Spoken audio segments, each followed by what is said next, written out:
The crystal chandeliers sparkled like frozen waterfalls above the grand hall.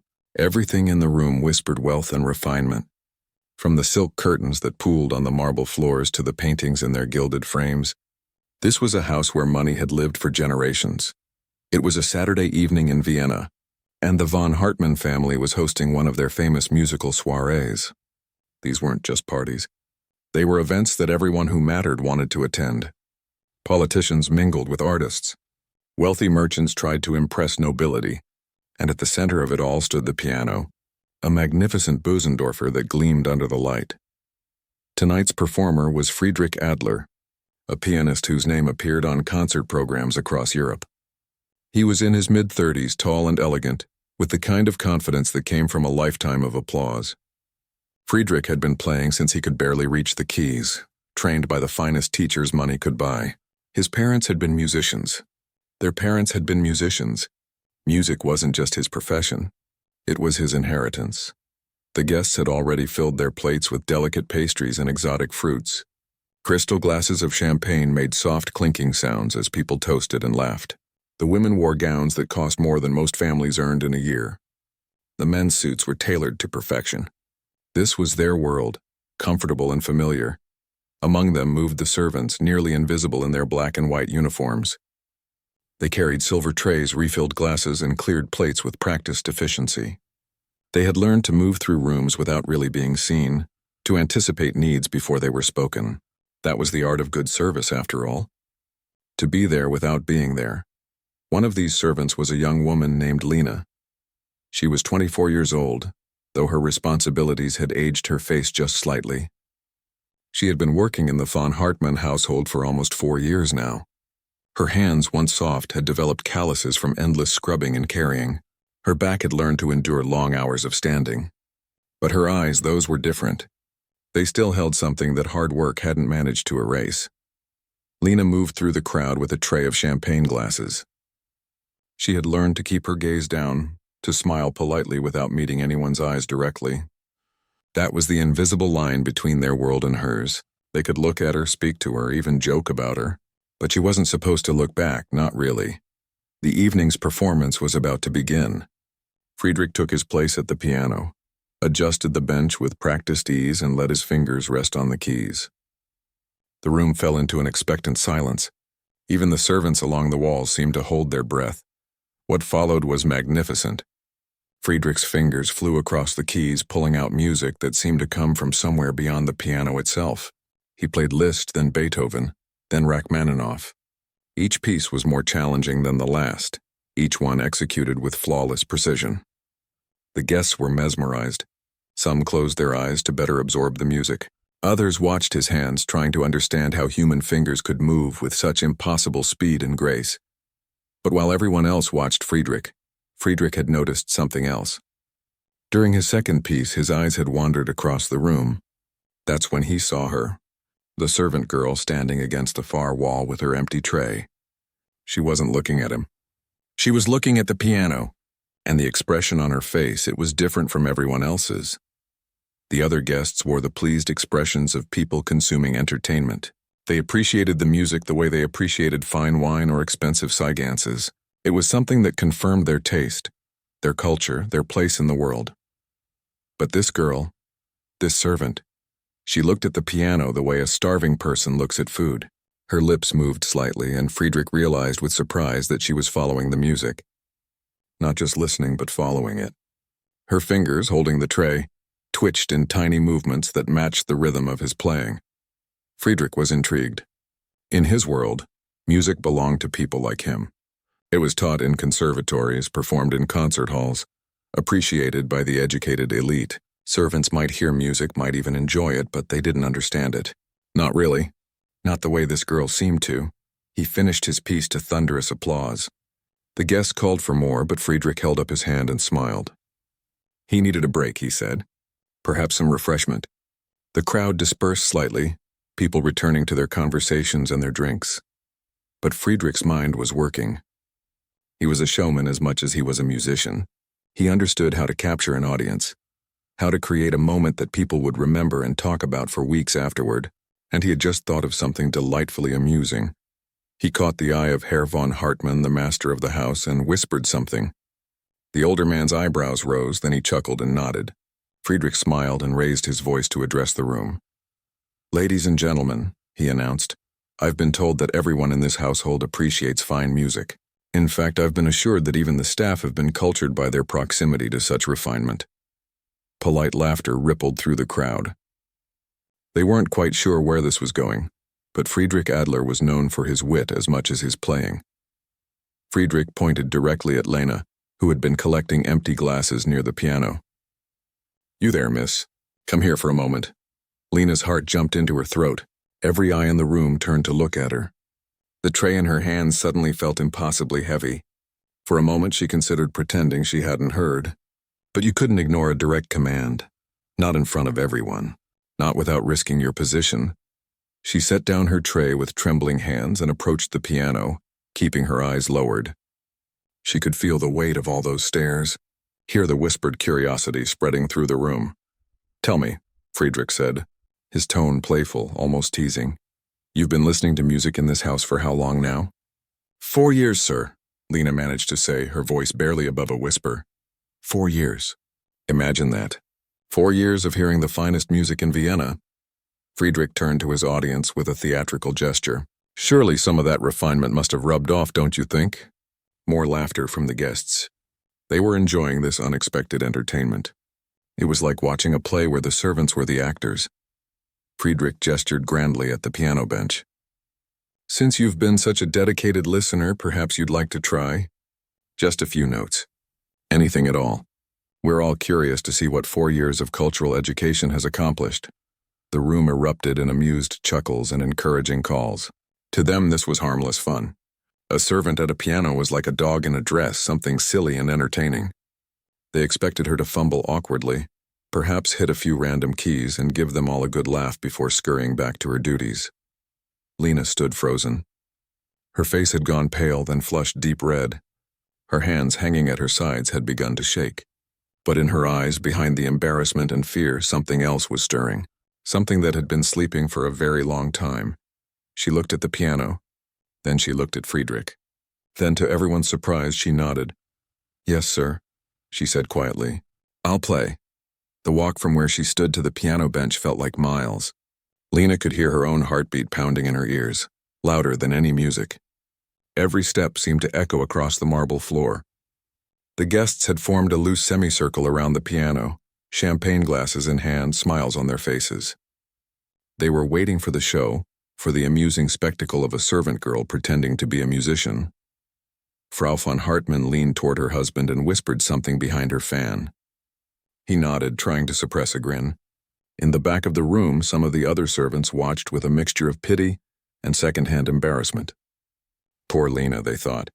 Why didn't she just say no? Why make a fool of herself in front of everyone? But Lena's mind was somewhere else entirely. With each step closer to that piano, something was waking up inside her. Something she had buried so deep she'd almost convinced herself it was dead. Her hands had stopped shaking. Her breathing had steadied. And when she finally reached the bench, she didn't hesitate. She sat down, her worn servant's dress a stark contrast against the polished wood and ivory keys. For just a moment, she closed her eyes. In that darkness, she wasn't in Vienna anymore. She was somewhere else, someone else. She was 10 years old again, sitting at a different piano, her father's voice gentle in her ear. "Music isn't about the notes, little one. It's about the story you tell." Lena opened her eyes. She looked at the keys and her hands rose slowly, hovering above them. The room had gone completely silent. Even the cynics were curious now. There was something about the way she held herself, the way she positioned her fingers, that didn't match what they expected to see. Then she began to play. The first notes that came from the piano made Friedrich's smile freeze on his face. That wasn't random. That wasn't someone fumbling. Those were the opening bars of Chopin's Nocturne in E-flat major, and they were perfect. But Lena didn't stop there. After a few measures, her fingers suddenly accelerated, shifting into something far more complex. She was playing Chopin's Ballade No. 1, a piece so technically demanding that even professional pianists approached it with respect and sometimes fear. It required speed, precision, power, and above all, emotional depth. It wasn't just hard to play. It was hard to play well. Lena played it brilliantly. Her fingers flew across the keys with impossible grace.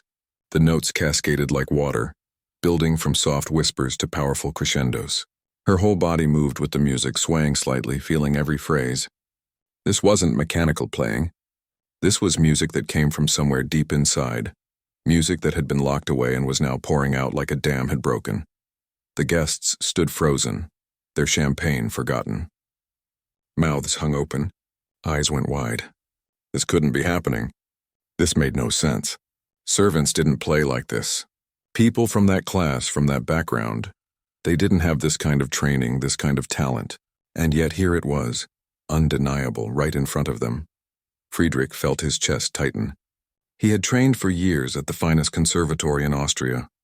He had studied under masters. He practiced 6 hours a day, and this girl, this servant girl in her simple dress and worn shoes, was playing with a skill that matched his own. No, if he was being honest, in some ways she was playing better. There was something raw and real in her interpretation, something that came from pain and longing that his privileged life had never taught him. The music built to its dramatic climax. Lena's hands moved with furious speed, pulling out notes that rang through the hall like church bells.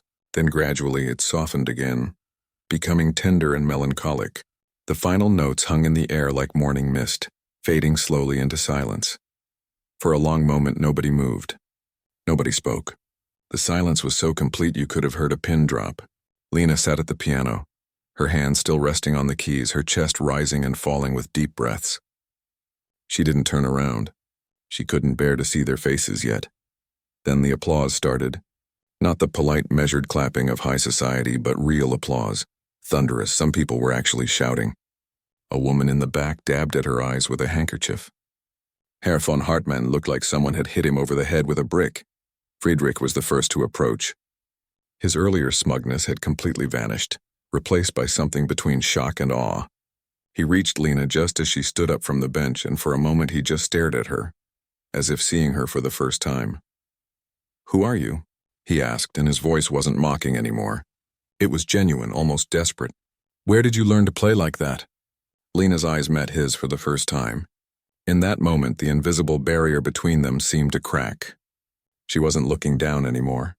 She was looking straight at him, and what he saw in her eyes made him take a step back. There was intelligence there, depth, and a kind of quiet sorrow that spoke of stories he couldn't begin to imagine.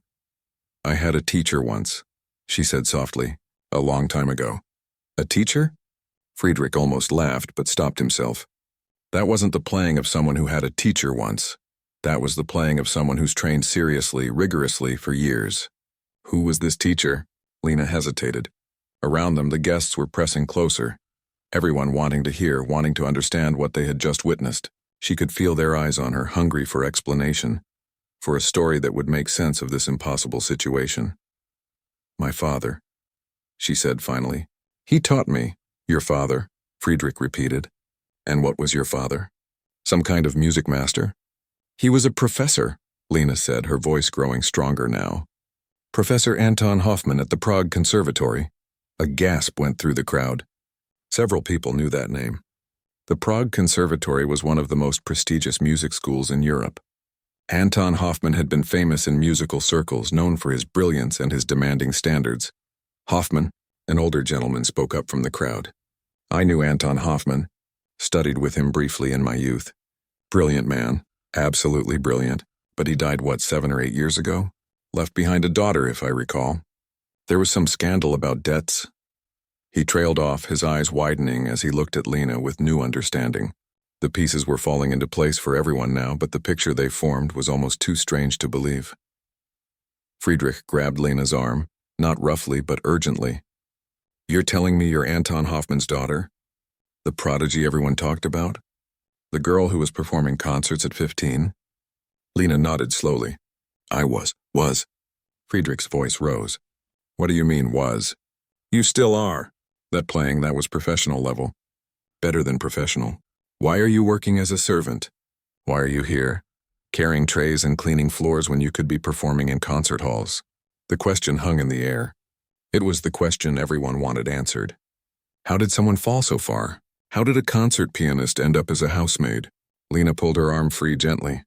She looked around at all the faces staring at her, at the mix of shock and curiosity and judgment in their eyes.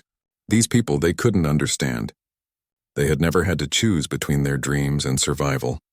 They had never known what it meant to lose everything. Life happened, she said simply. My father died suddenly. There were debts no one knew about.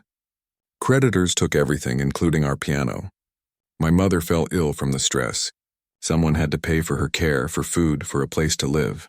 Concert careers don't build themselves overnight, and they certainly don't put bread on the table while you're building them.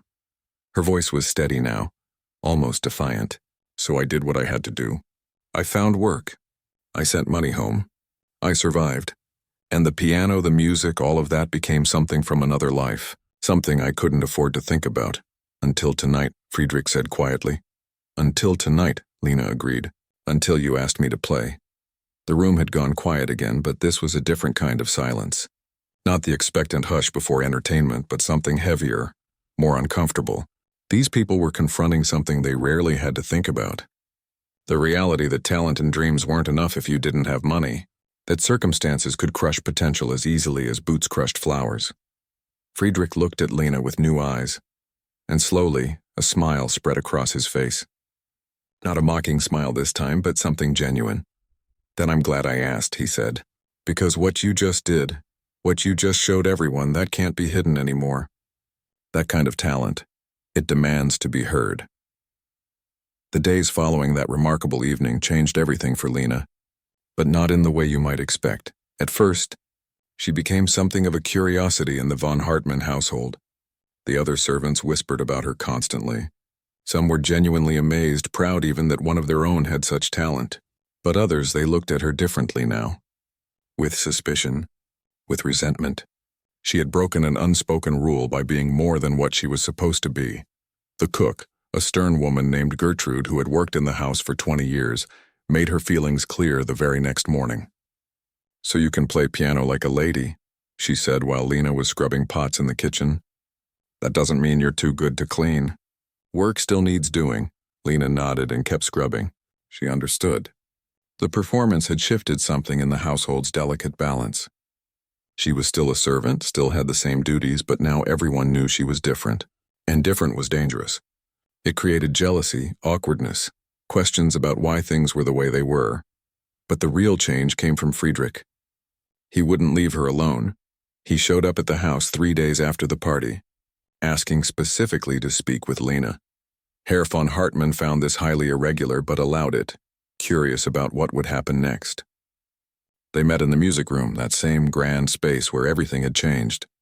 I've been thinking, Friedrich said without preamble, about what you did, about what you could do, and I have a proposition. Lena stood by the door, hands clasped in front of her, still wearing her servant's uniform. Sir, I appreciate your interest, but let me finish, Friedrich interrupted. You have extraordinary talent. Talent that's being completely wasted carrying trays and dusting furniture. I want to help you return to music. I have connections, contacts in every major concert hall in Europe. I can introduce you to people who matter, people who book performers, who manage careers. He paced as he spoke, his excitement building. We need to get you back into practice, of course. A few months of intensive training to rebuild your technique fully. I could arrange lessons with some of the finest teachers in Vienna. And then performances. Small venues at first, building your reputation, and then larger halls. Within a year, maybe 2, you could be performing professionally again. Lena listened to all of this with an expression Friedrich couldn't quite read. When he finally stopped talking and looked at her expectantly, she was quiet for a long moment. And what would I live on during these months of training? She asked softly. Friedrich blinked. I'm sorry? Money, Lena said simply. For food, for rent. For my mother's care. What would I live on while I'm rebuilding my career? Because I don't have saving. Yes, sir. I send everything I earn to the sanatorium where my mother lives. Every krona. She needs medicine, care, a clean bed. Those things cost money. Well, Friedrich faltered. He hadn't thought about that. In his world, you pursued your art, and the practicalities somehow took care of themselves. Or rather, family money took care of them. I make a decent wage here, Lena continued. Not much, but steady. Enough to keep my mother comfortable. If I leave this position to chase a dream, what happens during the months or years before that dream pays? What happens if it never pays? Your talent, Friedrich started. Talent doesn't buy bread, Lena cut him off, her voice harder than before. Talent doesn't pay doctors. I learned that lesson when I was 17 years old, watching my father's creditors strip our house bare. Everyone kept telling us how talented we were, how much potential we had. None of them offered to help with the rent. The words hit Friedrich like cold water. He sat down heavily on the piano bench, suddenly feeling very young and very foolish. I didn't realize, he said quietly. I should have thought. Most people don't have to think about it, Lena said, and her voice softened slightly. I understand that. You've been kind to even make the offer, but I can't afford dreams anymore. I have responsibilities. Friedrich looked up at her, and there was something almost desperate in his eyes. But it's not just a dream. You're too good for this to be wasted. The world deserves to hear you play. The world will survive without hearing me play, Lena said with a sad smile. My mother won't survive without me sending money. The choice isn't hard, even if it hurts. She turned to leave, but Friedrich called out. What if I could guarantee your mother's care? What if that wasn't an issue? Lena stopped, her hand on the door handle. What do you mean? I'm not a rich man by the standards of this house, Friedrich said, standing up. But I make good money from performances. What if I paid for your mother's care while you trained? Think of it as an investment in your future. You could pay me back once your career takes off. For just a moment, Lena's face showed something like hope. Then it closed off again and she shook her head. That's generous, truly. But what if my career doesn't take off? What if I'm too old now, too far removed from that world? I'd be in debt to you and my mother would still need care. I'd be worse off than I am now. You wouldn't fail, Friedrich insisted. I know talent when I hear it. You know performance, Lena corrected. One night, one piece. You don't know if I can handle the pressure of concerts, the politics of the music world, the competition. You don't know if audiences would even accept me, a former servant trying to play in their concert halls. You're asking me to gamble my mother's life on your confidence. Friedrich opened his mouth to argue, then closed it again. She was right. He was asking her to risk everything on his belief in her talent. And if he was wrong, or even if he was right but circumstances didn't cooperate, she'd lose everything she had now. The conversation ended there, but it wasn't the last one they had. Friedrich came back. Again and again. Each time with a new argument, a new angle, a new plan to convince Lena that she should return to music. He brought other musicians to hear her play. He researched scholarships and patronage programs. He even approached wealthy patrons trying to find someone who might sponsor her. But Lena remained firm. The risk was too high. The stakes were too great. Word of the situation spread through Vienna's musical circles. The story of the servant who played like a master became a favorite topic at dinner parties. Some people thought Lena was noble, sacrificing her gift for family. Others thought she was foolish, wasting her talent on false practicality. A few suggested she was playing hard to get, trying to drive up her value. Lena ignored all of it. She went back to her duties, carrying trays and changing linens and polishing silver. But something had changed inside her. Now when she walked past the music room and heard Friedrich practicing, she no longer slipped inside to listen. It hurt too much. Hearing the piano was like looking at food she wasn't allowed to eat. The hunger had been awakened and couldn't be put back to sleep, the other servants noticed. The quiet, steady Lena had become distracted. She made mistakes, forgot tasks, stared off into space. Once, Gertrude found her in the music room at 3 a.m, just standing there in her nightdress, staring at the piano in the moonlight. You're going mad, girl, Gertrude said, not unkindly. This isn't good for you. I know, Lena whispered, but I don't know what to do about it. Friedrich noticed too. His visits became less about convincing her and more about just talking. They became strangely enough friends. He was one of the few people who truly understood what she was going through. He knew what it meant to have music in your blood, to need it like air. I have everything, he told her one afternoon. Money, connections, opportunities. And sometimes I play a perfect concert and feel nothing. But you play one piece after years of silence, and it's filled with more life than anything I've ever done. It's not fair. No, Lena agreed. It's not fair. But fair isn't something the world promises us. Then 6 weeks after that fateful performance, something happened that changed everything again. A woman came to the von Hartmann house. Not a typical guest, but someone unexpected. She was older, perhaps 60, dressed expensively but not ostentatiously. She asked to speak with both Lena and Friedrich, and she had a proposal that neither of them saw coming. Her name was Baroness Kruger, and she had been at the party that night. She had heard Lena play, and unlike everyone else who had opinions about what Lena should do, the Baroness had actually done something about it. "I've made arrangements," she said simply, sitting in the von Hartmann parlor with Lena and Friedrich. "I've contacted the sanatorium where your mother stays. I've paid for her care for the next 5 years, in full. The money is already transferred." Lena's face went white. "I don't understand. Why would you?" "Because I can," the Baroness said. "And because I'm old enough to know that some chances only come once. I heard you play, child. I heard something that moved me more than any concert I've attended in 40 years of patronage. I'm not going to let that disappear because of something as stupid as money." She pulled out a document and set it on the table. "This is a contract. You'll train for 6 months with the teacher of your choice. After that, you'll perform 3 concerts that I will arrange and fund. If those concerts are successful, we continue. If not, we part ways, but your mother's care remains paid regardless. You owe me nothing beyond your best effort." Lena stared at the paper like it might burst into flames. Friedrich was grinning like a child on Christmas morning.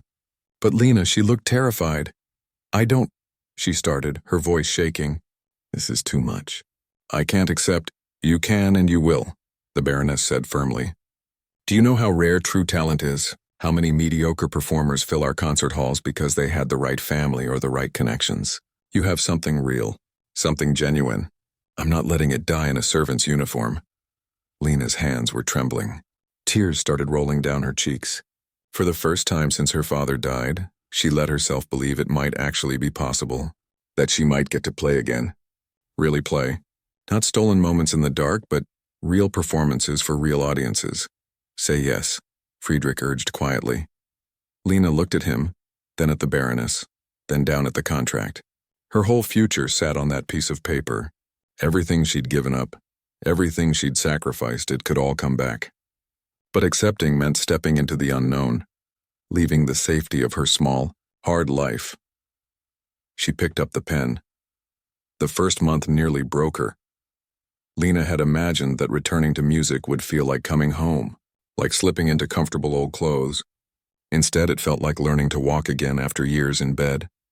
Her fingers, strong from scrubbing and carrying, had lost the precise control needed for delicate passages. Her back, used to hunching over laundry tubs, protested at the piano posture, and her mind, trained to think about practical things like grocery lists and cleaning schedules, struggled to reconnect with the abstract world of musical interpretation. The Baroness had arranged for her to study with Professor Wilhelm Brenner, one of Vienna's most respected piano teachers. He was 70 years old, with wild white hair and eyes that missed nothing. Their first lesson did not go well. "Play something," he commanded, settling into his chair. Lena chose the same Chopin ballade she had played at the party. She made it through the first page before Professor Brenner held up his hand. "Stop. Stop immediately." He stood and came to the piano, frowning. "What is this? You play like someone remembering a dream. The notes are there, yes, but where is the precision? Where is the control?" "I'm trying," Lena said, frustration creeping into her voice. "Trying is not the same as doing." He tapped the sheet music. "You have talent, obviously. The Baroness doesn't waste her time on mediocrity. But talent without discipline is just noise. We have 6 months to prepare you for public performance. 6 months to undo years of neglect. We cannot afford sentiment or excuses." The words stung, but they were true. Lena had been fooling herself. One impressive performance at a party, fueled by emotion and surprise, was not the same as being a professional musician. That required work. Grinding, exhausting, unglamorous work. So she worked.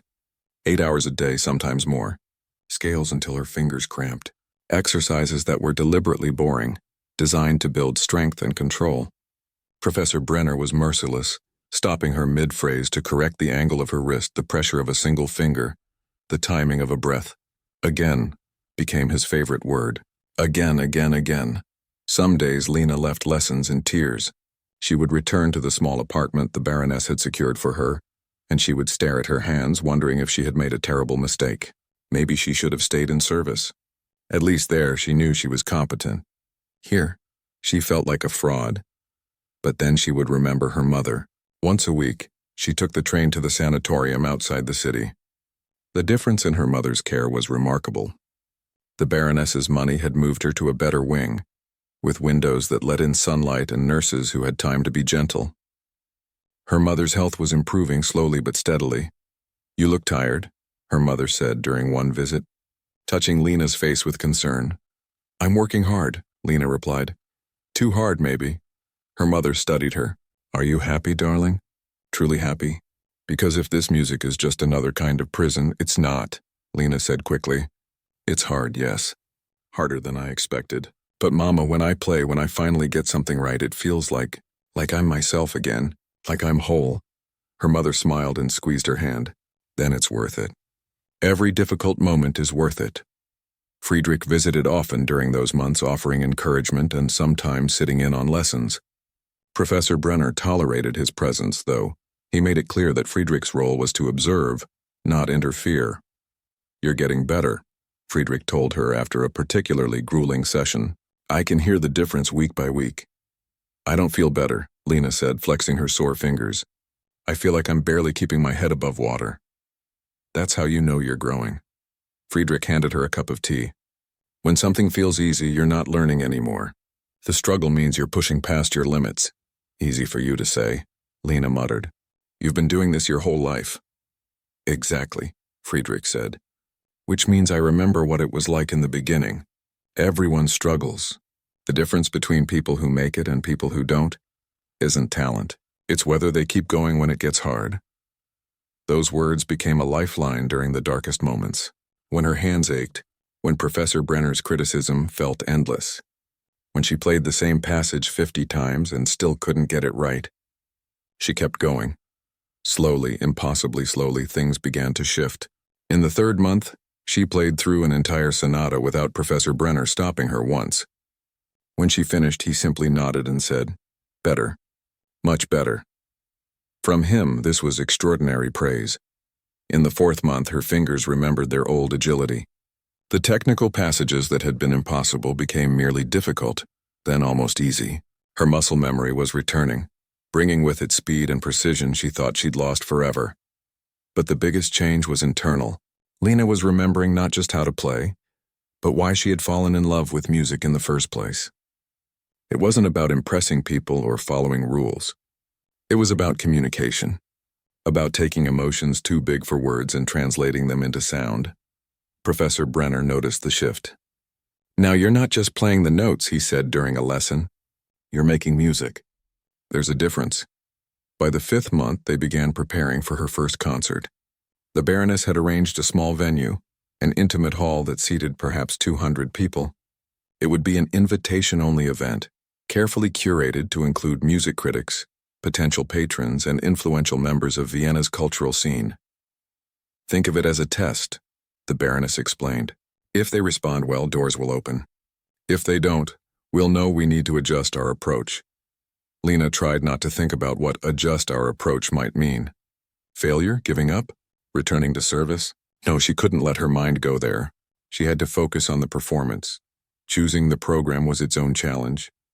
Professor Brenner wanted her to play safe pieces, works that would showcase her technical skill without taking risks.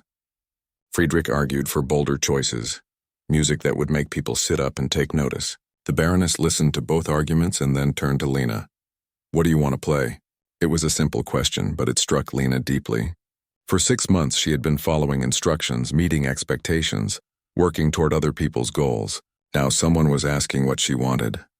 "I want to play something true," she said slowly. "Not just technically impressive, but real. Something that shows who I am, where I've been." An idea had been forming in her mind for weeks. During her years in service, during the long nights when she couldn't sleep, she had composed music in her head. Nothing written down, just melodies and harmonies that helped her survive.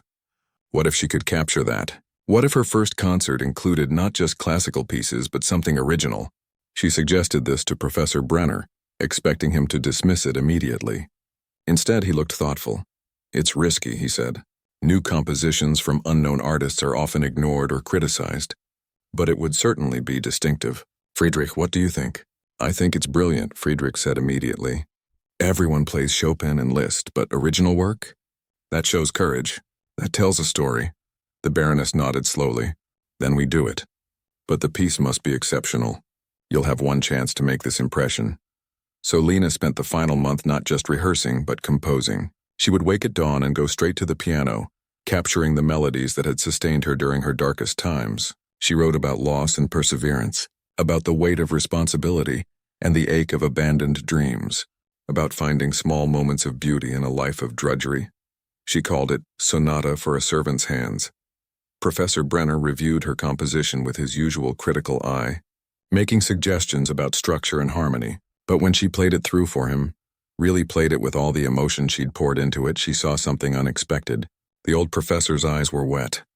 "It's good," he said gruffly, turning away to hide his reaction. "Very good. They'll feel this whether they want to or not." The night before the concert, Lena couldn't sleep. She lay in bed, staring at the ceiling, her mind racing through everything that could go wrong. She could forget the music. She could freeze under pressure. The critics could hate her original piece. The audience could walk out. But underneath the fear was something else. Excitement, anticipation, hope. For the first time in years, she wasn't just surviving. She was reaching for something more. And win or lose, succeed or fail, that reaching felt like being alive again. She got up and went to the piano in her apartment. In the darkness, with only moonlight coming through the window, she played. Not the concert pieces, not the exercises. She played for herself, for the girl she used to be and the woman she was becoming. And as her fingers moved across the keys, Lena realized something important. Whether the concert was a triumph or a disaster, whether her career took off or crashed and burned, she had already won something crucial. She had reclaimed herself. She had proven that her past didn't have to define her future. Tomorrow would come. The concert would happen. The audience would judge. But tonight, in this moment, Lena was exactly where she belonged. At a piano, making music whole. The concert hall was smaller than the grand venues Lena had dreamed about as a child. But it was beautiful. Red velvet seats, golden light fixtures, and acoustics that made every note ring clear and true. She stood backstage wearing a borrowed gown that the Baroness had insisted upon, deep blue silk that felt strange after years in servant's black. Her hands were shaking. Not from fear exactly, but from the weight of the moment. Everything had led to this. 6 months of grueling practice, years of loss and sacrifice, her father's teaching, her mother's faith, the Baroness's generosity. It all came down to the next 2 hours. Through a gap in the curtain, she could see the audience filing in. Critics with their notebooks, wealthy patrons in their finest clothes, musicians she recognized from Friedrich's circles. And there, in the front row, the Baroness had arranged for her mother to attend.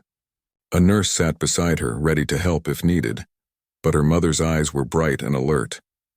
She looked healthier than Lena had seen her in years. Friedrich found her backstage, already dressed in his performance attire. He was opening the concert with 2 pieces before Lena's debut. "I've performed hundreds of times," he said, "and I'm more nervous for you right now than I've ever been for myself." "That's not helping," Lena said with a weak smile. "You're going to be magnificent." He squeezed her shoulder. "I know it. Professor Brenner knows it. The Baroness knows it. Now you just have to know it. What if they hate the original piece?" The question had been haunting her for weeks. What if they think I'm being presumptuous and nobody trying to be a composer? "Then they're fools," Friedrich said simply. "I've heard that piece a dozen times now. It's honest. It's powerful. It's you. Some people won't understand it, but the ones who matter will." The stage manager called for Friedrich. He gave Lena one last encouraging nod and walked out onto the stage. The audience applauded politely as he took his seat at the piano. Then the hall fell silent and he began to play. Lena listened from backstage, trying to calm her racing heart. Friedrich was playing beautifully, as always, but she could barely focus on the music. Her mind kept jumping ahead to her own performance, to all the things that could go wrong. Then she heard her father's voice in her memory. "Nervousness means you care," he used to tell her before concerts when she was young. "The day you feel nothing is the day you should worry. Use the energy. Let it sharpen your focus." She closed her eyes and took a deep breath. Then another. By the time Friedrich finished his second piece and the applause rolled through the hall, she felt centered. Ready. The stage manager appeared at her elbow. "You're on in 2 minutes." Friedrich came off stage, slightly breathless, and gave her a quick hug. They're warmed up. They're ready. Now go show them what real music sounds like. Lena walked to the stage entrance and waited for her introduction. The Baroness herself had insisted on introducing her, and now the older woman's voice carried through the hall telling Lena's story. Not all of it, but enough. A young prodigy who had fallen on hard times, a servant who had hidden her gift, a second chance at a dream. Ladies and gentlemen, the Baroness concluded, I give you Lena Hoffman. The applause was polite but cautious. The audience was curious, maybe even intrigued by her story, but they were waiting to be convinced. Sentiment was one thing. Talent was another. They would judge her on the music, not her circumstances. Lena walked onto the stage. The lights were bright. The audience shadowed beyond them, but she could feel 200 pairs of eyes on her. She reached the piano, adjusted the bench exactly as Professor Brenner had taught her, and sat down. For just a moment, she let her hands rest on the keys. She thought about everything these hands had done. Scrubbed floors, carried trays, changed linens, counted out coins to send to her mother, and before that, played music that made her father smile with pride. She began with Beethoven's Moonlight Sonata. It was a piece almost everyone knew, which meant any mistakes would be obvious. But it also meant they would immediately understand whether she could truly play or not. No hiding behind obscurity. The first notes floated out into the hall, soft and melancholic. Lena let herself sink into the music, forgetting about the audience, about the critics, about everything except the conversation between her fingers and the piano. The piece unfolded naturally, building from gentle beginnings to passionate crescendos, then returning to quiet introspection. When she finished, the applause was stronger. More genuine. She had passed the first test. Next came Chopin, the same ballade she had played at the von Hartmann party. But this time it was different. This time she had 6 months of refinement behind every note. The technical passages that had been merely impressive before now sparkled with precision. The emotional sections carried deeper meaning. By the time she finished, people were leaning forward in their seats. The polite curiosity had transformed into real engagement. Even the critics had stopped writing and were simply listening. Lena stood and took a brief bow. When she sat back down, she felt something shift inside her. The nervousness was gone, replaced by a calm certainty. This was where she belonged. This was who she was. The final piece tonight, she said, her voice carrying clearly through the hall, is an original composition. I wrote it during my preparation for this concert, and it tells a story. The story of losing everything and finding it again. Of hands that worked in the dark, dreaming of light. I call it Sonata for a Servant's Hands. She began to play. The music started slowly, almost hesitantly. Simple melody, sparse harmony, like someone feeling their way in darkness. Then it began to build. The left hand established a steady rhythm, like the repetitive work of daily survival. The right hand wove in fragments of melody, brief moments of beauty interrupting the monotony. As the piece progressed, the two hands began to diverge and argue. The left hand insisted on its practical rhythm. The right hand reached for something more. The tension built until it became almost painful to listen to, and then suddenly the two hands found each other. They began to work together, creating something that was neither purely practical nor purely artistic, but both. The final movement was a celebration, but not a simple one. It acknowledged the scars, the losses, the years that couldn't be recovered. But it also sang of resilience, of second chances, of dreams that refused to die even when they seemed dead. When the last note faded, there was a moment of complete silence. Lena sat at the piano, breathing hard, feeling like she had just run a marathon. Then the applause started. Not polite, not measured. Thunderous, people rose to their feet. The sound washed over her like a wave, and Lena felt tears streaming down her face. She stood and bowed, and the applause grew louder. She saw her mother in the front row, crying and clapping, the Baroness nodding with satisfaction, Professor Brenner actually smiling, and Friedrich standing in the wings, grinning like he'd won a prize himself. The reviews in the next day's papers were extraordinary. A new voice in Viennese music, one critic wrote. Technical brilliance married to genuine emotional depth. Another called her original composition the most honest piece of music I've heard in a decade. But the real validation, came in the weeks and months that followed. Invitations to perform arrived from across Europe. Not charity performances or curiosity bookings, but real concerts at prestigious venues. The Baroness's gamble had paid off spectacularly. Within a year, Lena was supporting herself through music.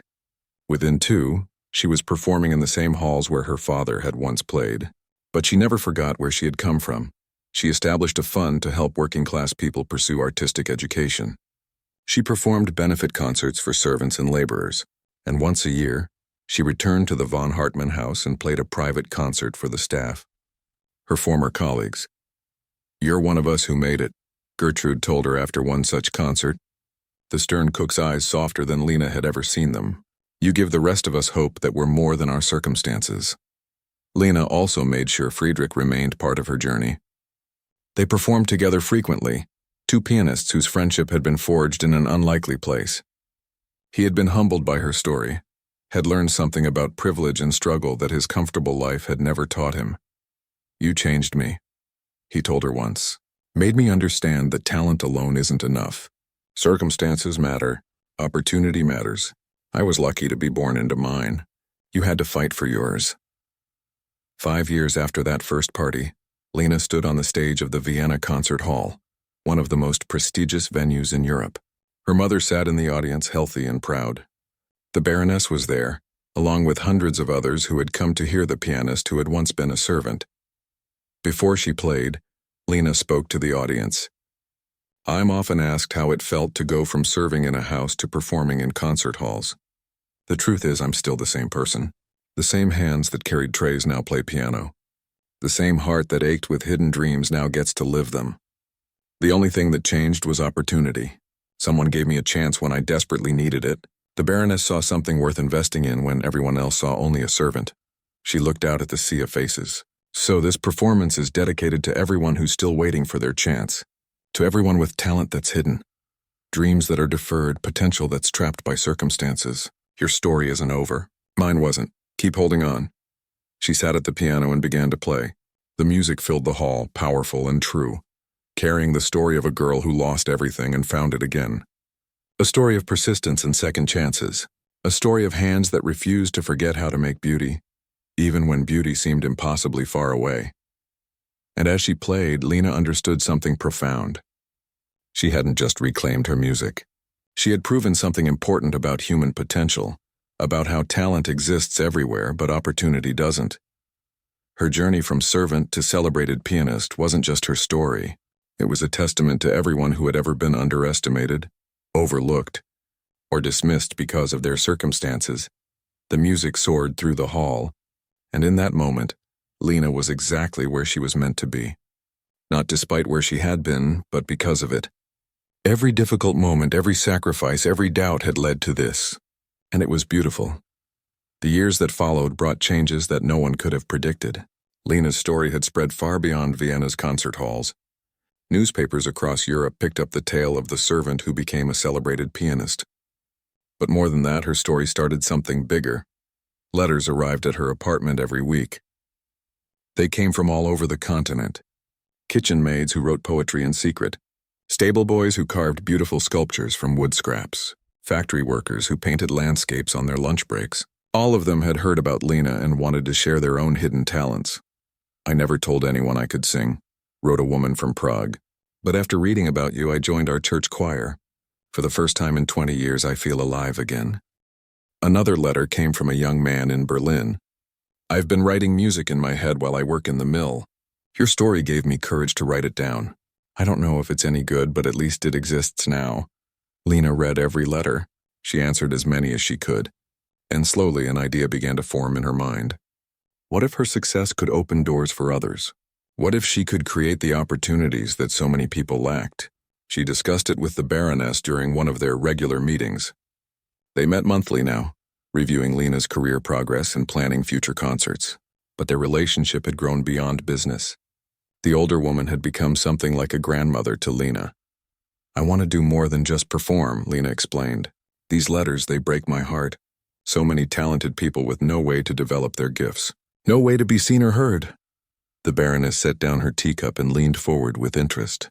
"What are you thinking?" "A school. but not like the conservatories that only rich families can afford. Something different. A place where working people can come in the evenings or on weekends, where talent matters more than background. The Baroness was quiet for a long moment, considering. It would be expensive. And complicated. The established music schools wouldn't welcome competition. Some people would say you're being too ambitious. Some people said I was being too ambitious when I left service, Lena replied. They were wrong then. Yes, they were. The Baroness smiled. Tell me more about this school of yours. Over the next months, Lena developed her vision. Classes would be offered in the evenings when working people were free. Students could pay what they could afford, and scholarships would cover the rest. The curriculum would include not just technique, but also composition, music history, and even the business side of making a living as a musician. Friedrich was immediately enthusiastic when she told him. I'll teach there, he said without hesitation. Piano, composition, whatever you need. You don't even know if it will work yet, Lena pointed out. It will work because you're running it. And even if it doesn't, it's worth trying. Do you know how many talented people never get a chance? If we can help even a few, it's worth it. Professor Brenner was more cautious when Lena approached him. Music education for the working classes, he mused, stroking his beard. It's been tried before. Usually fails within a few years. Why? Lena asked. Money, mostly. Also resistance from established institutions. They don't like being shown up by upstarts. He studied her carefully. But you have something those other attempts didn't have. What's that? You've lived it. You know what it's like to have talent and no opportunities. That understanding could make all the difference. Finding a location proved challenging. Many property owners didn't want to rent to a school that would serve working-class students. They worried about noise, about the type of people who would be coming and going. Some were surprisingly honest about their prejudices. I don't have anything against servants and laborers, personally, one landlord told Lena. But they tend to be rough. I don't want them in my building. Lena kept her expression neutral. But inside she was furious. Thank you for your time, she said politely, then crossed his property off her list. Finally, she found a former warehouse in a part of the city where working people lived. It was large with good acoustics, and the owner was willing to rent at a reasonable price. More importantly, he seemed genuinely excited about the project. My daughter works in a textile factory, he explained. She sings while she works. Beautiful voice. But she's never had proper training. Maybe your school could help her. The building needed significant work. The floors had to be refinished, walls painted, practice rooms constructed. Lena threw herself into the project with the same intensity she had brought to her piano practice. The Baroness provided funding, but Lena insisted on being involved in every detail. She also insisted that the school be called the Anton Hoffman Academy, after her father. He always believed music belonged to everyone, she told the Baroness. This is his vision as much as mine. Word about the school spread through Vienna's working neighborhoods. People heard about it in factories and shops, in servant halls and laundries. The response was overwhelming. More than 300 people applied for the first term, even though they could only accept 50 students. Choosing those first students was heartbreaking. Lena read every application personally. A blacksmith who had taught himself violin. A seamstress who composed songs while she worked. A young man who cleaned offices at night and dreamed of conducting orchestras. How do we choose? She asked Friedrich as they reviewed applications. They all deserve a chance. We start with 50, Friedrich said gently. Then we grow. We can't save everyone at once, but we can begin. The opening night of the Anton Hoffman Academy was smaller than Lena's concert debuts, but it felt just as significant. 50 students gathered in the main hall, nervous and excited. They ranged in age from 16 to 60. Some had musical experience, others were complete beginners. Lena addressed them before the first class. You all have something in common, she said. You have talent and dreams that your circumstances haven't allowed you to pursue. This school exists because I believe those dreams matter, not just the dreams of people born into privilege, but all dreams. She looked around the room at their faces. Some of you will become professional musicians. Others will simply become better versions of yourselves. Both outcomes are valuable. Music isn't just about careers and concert halls. It's about expression, about beauty, about connecting with something larger than our daily struggles. The first semester was challenging. Students came exhausted from long workdays. Some struggled with basic music theory. Others had trouble balancing their studies with family responsibilities. A few dropped out when the demands became too much, but most persevered. And the results were remarkable. The blacksmith's violin playing brought tears to people's eyes. The seamstress's composition showed genuine originality. The office cleaner proved to have a natural gift for conducting. More importantly, something was changing in the students themselves. They walked taller, spoke with more confidence. Several reported that their co-workers had noticed a difference in them. Music was giving them something beyond technique or knowledge. It was giving them dignity. News of the Academy's success reached other cities. Music lovers in Prague, Budapest, and Munich began asking Lena to help them establish similar schools. The idea was spreading, creating opportunities for talented people who had never had them before. Not everyone was pleased with these developments. Some established music teachers complained that Lena was undermining their businesses. Conservative critics wrote articles questioning whether classical music should be democratized. A few venue owners refused to book Academy students for recitals. Lena faced the criticism with the same determination she had shown in rebuilding her piano technique. Music isn't a limited resource, she told a newspaper reporter. Teaching someone to play doesn't take anything away from anyone else. It adds to the total amount of beauty in the world. The Academy's first public recital was held 2 years after its opening. Students performed pieces they had learned alongside original compositions they had created. The audience included family members, friends, and several prominent music critics who came out of curiosity. The performance was imperfect.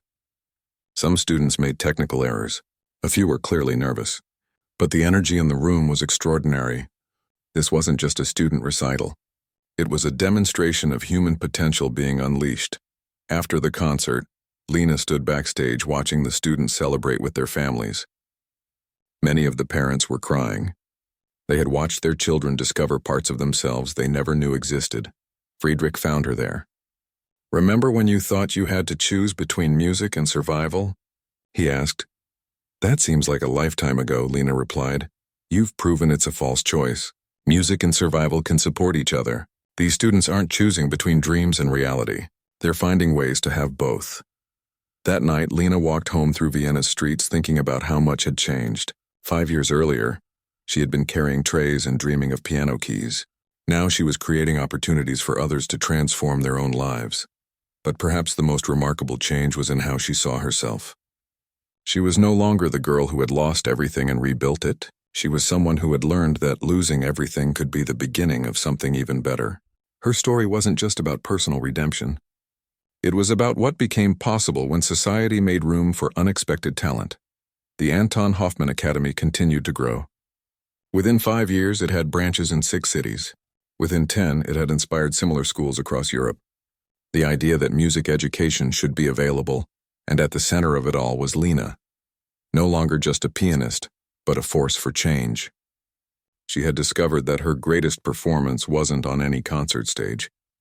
It was the daily work of helping others find their voices, develop their gifts, and claim their place in the world of music.